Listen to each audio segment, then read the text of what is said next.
just for now, I'm sure there are other questions, but just to summarize, to learn what are the obligatory and desirable aspects of the fast, what encompasses the fast, who must fast, when does the fast start, shar'an, legally start, what time should we break our fast, what are things we should look out for in terms of, don't go by your clock to determine the beginning of the fasting day. You look at in the morning, the orb is up. It's not, well, sunrise is irrelevant. We started way before that. But breaking the fast, so we look at the clock, Maghrib is at 8:35. But if we look closely, we see that little yellow orb is still on the horizon for iPhone or Galaxy Maghrib. We're going by Sharia, the Maghrib Shar'an. We have to tack on 4 or 5 minutes to that to give the sun time to fully set.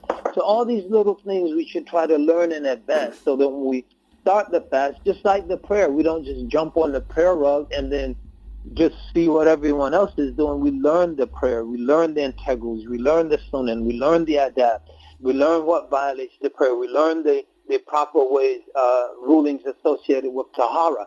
So we enter into Ramadan as we enter into all of our other religious acts on the basis of sound knowledge. I think that's the first thing we need to do to prepare for the fast. And I'm sure in the course of this discussion, there'll be opportunity to expound on other things we can do to prepare.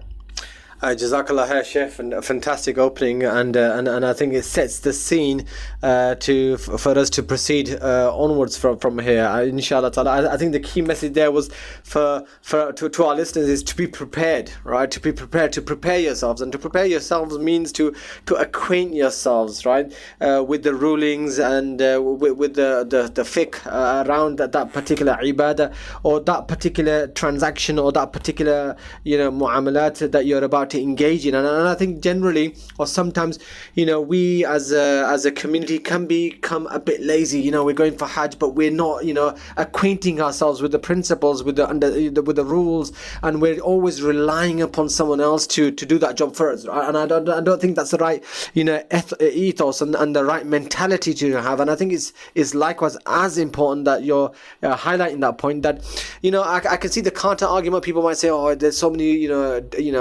details and it can be very complicated, but at least we should make an effort and we should acquaint ourselves generally, and that helps us to be prepared a lot better, as opposed to relying upon the shuyukhs who are there available for the detailed questions. Understandable. Absolutely. Right. Yeah, but I think the basics is fasting is the easiest act of worship.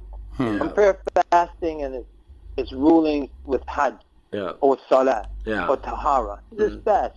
Have a niyyah and refrain from the things that would break the fast. From the crack of dawn until confirming the setting of the sun. Khalas, we're done with the arkan.